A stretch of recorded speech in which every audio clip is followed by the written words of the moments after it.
closings this morning made for some travel headaches for southern Kentuckians. And in Harlan County, drivers are also dealing with the aftermath of yesterday's snowfall. And milder air poised to move back into the mountains as soon as tomorrow. I'll have the latest on whether that comes with rain chances as well, coming up as First at 4 continues.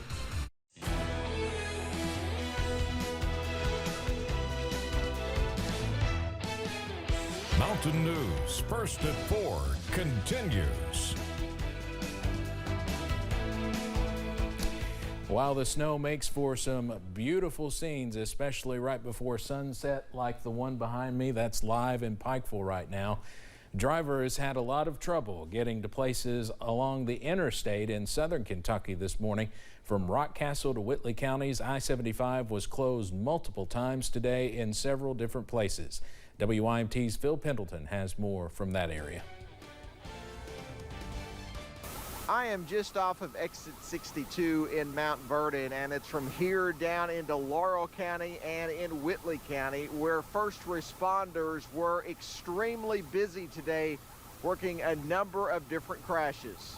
It was deceiving because some parts of the interstate were in pretty good shape, like here in between the two London exits. But in Whitley County and elsewhere, it was still treacherous on Friday, so much so that multiple semi-trucks crashed, leading to closure after closure.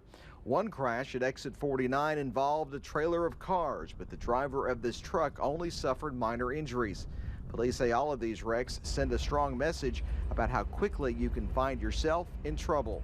Exactly, and you know, a lot of times we make excuses to get out, and that way when we get home we can brag about, well, we got out on the roads and man, they sure were bad.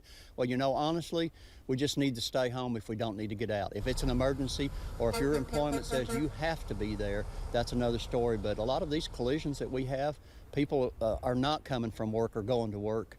They're just out and about. And in all of these crashes, police tell us that most of them did not involve very serious injuries. In Rockcastle County, Phil Pendleton, now back to you. As of now, police tell us that all sections of the interstate in southern Kentucky from Rockcastle to Whitley counties are open. Yesterday's snowstorm left almost as quick as it came, but the aftermath is certainly still on the ground in Harlan County. The main roads in most parts of that county have been cleared off and drivers are getting out and about, but many parking lots and back roads are still covered in snow and have not even been scraped yet. The Harlan police chief says things are looking better, but there are still a lot of slick spots.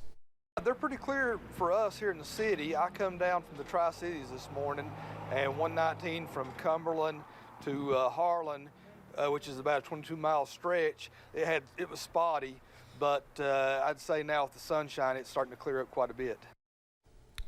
Temperatures are still below freezing, so the wet roads are likely to freeze over as the sun goes down.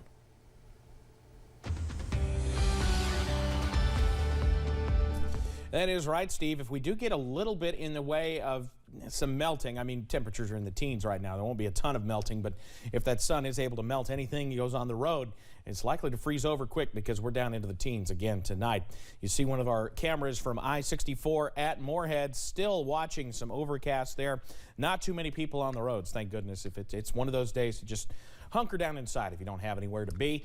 And you can still see some dry spots on the road, but certainly some slick spots there. There's our front porch, WYMT here in Hazard. We still have the sunshine. In fact, no clouds in sight, and still a few areas of spotty snow on the front walk, but we're improving as we head out over the next little bit.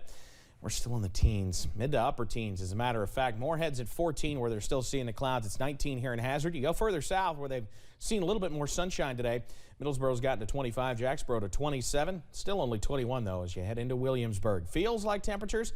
Not too much wind out there, so it doesn't feel too bad, but, well, compared, at least in comparison, but it's still 6 degrees. The feels like temperature in Moorhead, and 7 in Huntington, West Virginia. The last of our clouds pushing out, the last of our flurries pushing, they're really diminishing and pushing on into West Virginia, so we won't have to worry about those as we head into tonight. But bitter cold temperatures, lows back in the low to mid-teens as we head into the overnight with clear skies and the bitter cold. I'll have the latest on when we can finally warm things up coming up in just a few minutes. Steve? Evan, thank you.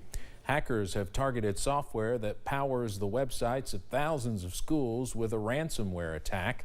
The Final Site says about 5,000 of the 8,000 schools it works with have been impacted.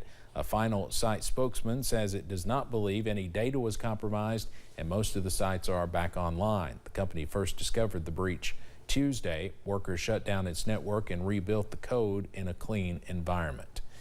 We are now less than 2 months away from the first primaries in this year's midterm elections, and in many states there are battles over the ballot box which are only intensifying.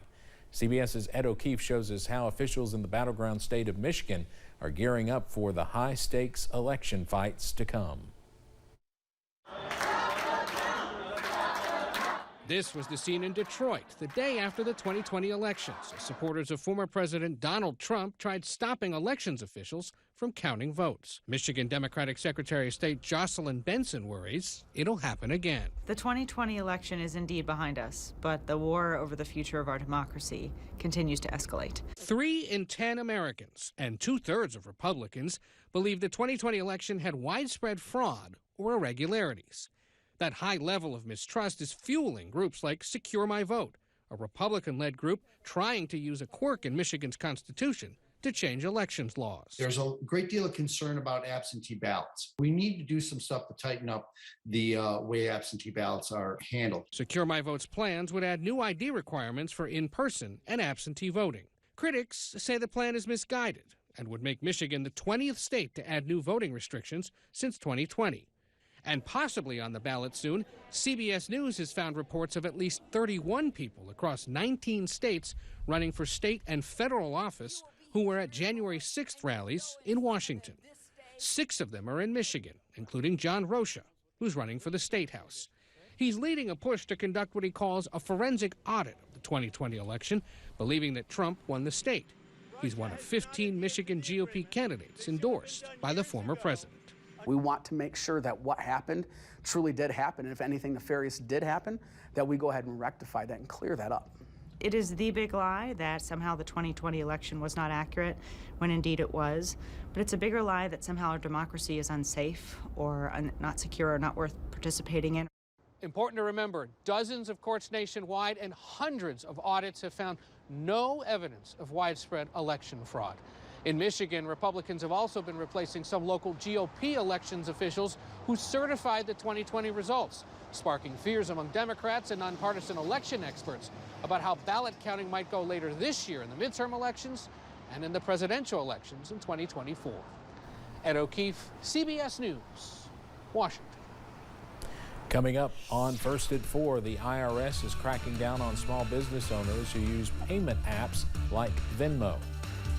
And don't let the sunshine out there fool you. We have plenty of cold air left to go as we head into tonight. I'll have the breakdown on the way.